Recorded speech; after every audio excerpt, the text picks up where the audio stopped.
Sinabihan ko na rin talaga sila, really, I truly want a trial because I want a bloodbath talaga. Nako po, ito na nga sinasabi natin mga kaidol. Ha? Pag-usapan natin yung impeachment trial ni Sara Duterte mga kaidol.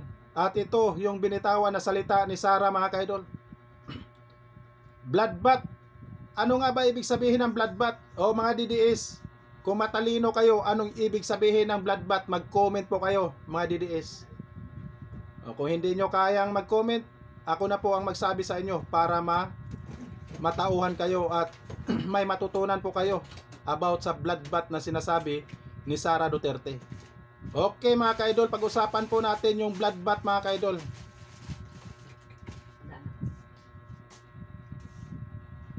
Ano nga ba ang ibig sabihin ng bloodbath mga kaidol? Pasok po yan sa threat, pagbabanta at dadaloy ang dugo mga kaidol. Grabe to mga kaidol, no? Grabe talaga si Sara Duterte mga kaidol at talagang bumibitaw talaga ng salita mga kaidol. No? Anong sabi ni President Bongbong Marcos mga kaidol?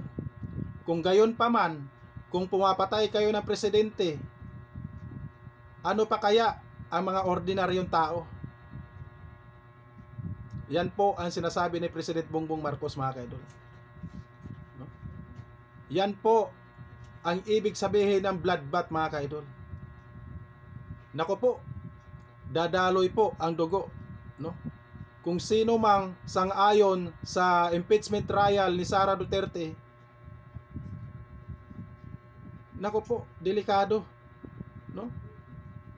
Dadaloy ang dugo at pasok po yan sa threat, pagbabanta mga kaidol ni Sara Duterte. Pagbabanta na naman, no?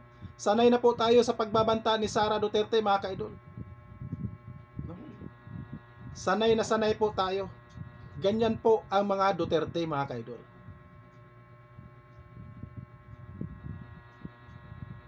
Pero pag dito yan lilitisin mga kaidol, no? Pag dito yan lilitisin ang kaso ni Sara Duterte,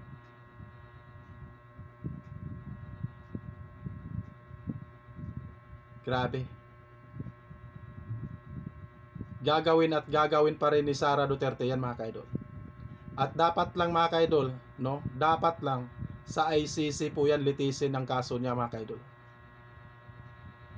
Oo, pag dito lang sa Pilipinas yan, wala pa rin dyan. Wala pa rin mapala dyan dito sa Pilipinas. Dapat ICC na po ang maglilitis sa kanya mga kaidol. Yung pagtretret na yan, yung pagbabanta na yan, Diyos mio, marimar. Diyos mio, marimar. Napakadelikado po yan, threat na yan mga kaidol. Bloodbath, no?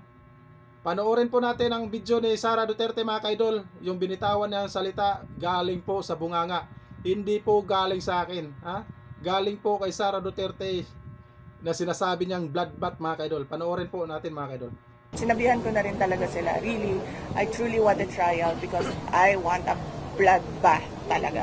Ma'am, regarding sa result sa senatorial candidates, ma'am, ano tingin niyo magiging takbo ng impeachment trial, ma'am? How positive are you na, or confident are you na ma-active kayo, ma'am, dun sa impeachment trial sa Senate po?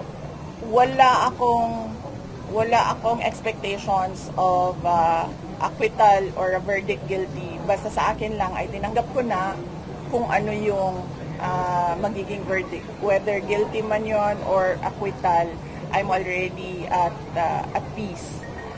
At hindi ko alam kung paano boboto ang mga senators. If at all there will be a trial, I think it is wrong to start counting votes now because they haven't seen evidence yet. They haven't seen what the prosecutors have. They haven't seen what our defense is.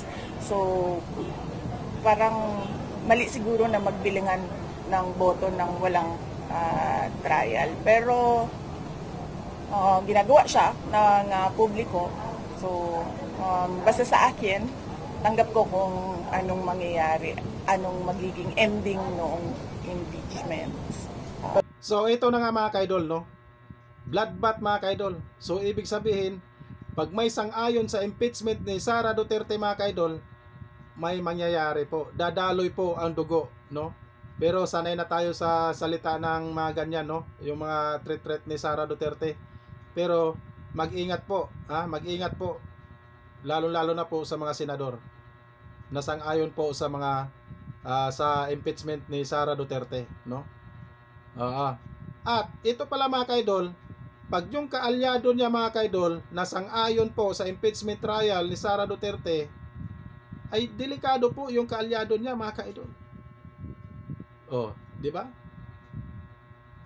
Magiging bloodbath din yan mga kaidol, no? Magiging bloodbath din yan yung kaalyado niya mga kaidol. Yung sang-ayon po sa impeachment trial ni Sara Duterte. Delikado po.